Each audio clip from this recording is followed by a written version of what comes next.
And he's not listening. Never mind. Just looking out for him. Alright, so I grew up mixed. I am quarter Indian, quarter Djiboutian, that's Africa, and quarter Yemeni, that's the Middle East. So this is the least Indian complex you will get. So growing up mixed was hard. To the Arabs I was the Indian, and to the Indians I was the Arab, and to the rest of them I was Ahmad the confused. So it's hard growing up with a name like Ahmad, because whatever you do, there is always another Ahmad who did it. From blowing your nose to a Nobel Prize. You can't even get a decent email. My email has to be Ahmad with at least one character and one letter. Like I can't be Ahmad 1, Ahmad 2, Ahmad 3000, I can't even be Ahmad 30,699. I can't be with a binary code, I can't be with a hex code, I can't be even in Cantonese. So I decided to work with small companies where my name is least likely to be there. But all this Ahmed bullshit gave me a lot of hard time, so I decided to move somewhere where that wouldn't apply. Somewhere in the deep down of the southern state of Georgia in the United States. So I land, and after all the checking out of the TSA, first person comes to me is like, "Hola, Jose." And I'm like, "No, Habibi, my name is not Hussein." He's like, "No, you're Jose the Mexican." And I'm like, "God damn it. I'm trying hard now, I'm Mexican." But, it's fine. I didn't blame him. There's no joke here. But when I was there, I lived in a very small town. I'm talking less than 500 people. And they had to call me at some point on the PA system, speakers on the wall.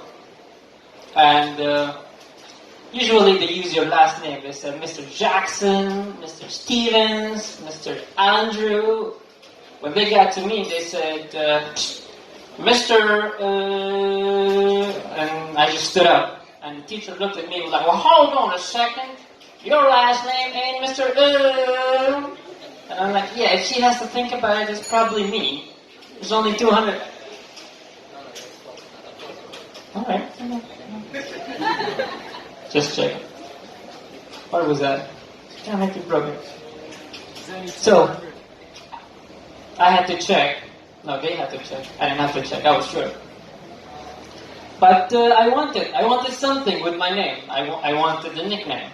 So I had a buddy of mine from South Korea, his name was Songbang Lee, and he's like, "You can just call me Lee." And I'm like, well, I got jealous, so I'm like, "Yeah, my name is Ahmed, you can just call me Ed."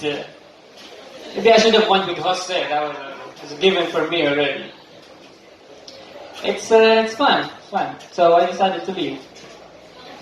And I've been on the go for 10 years now. And during the lockdown, I decided to watch something funny, because for the past 10 years, I had to celebrate Eid, the Muslim Christmas, alone. Now, here, what happens is that you get Christmas, you take Christmas Eve off, you take the Christmas Day, and if you don't fuck up your off days, you can continue that until New Year. In the Middle East, whenever Eid happens, you take the rest of the week off. Unless if it's a Thursday, then you show up next Thursday. So I did what the Europeans did. I just take 2 days off.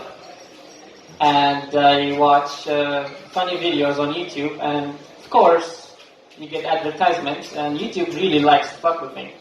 Because I get all these ads that says, "Oh, you can help too. There are kids starving in Yemen. Ahmed has not had the meal for 3 days." And I'm mad about the wrong thing, because his name's Ahmed. And I couldn't accomplish that.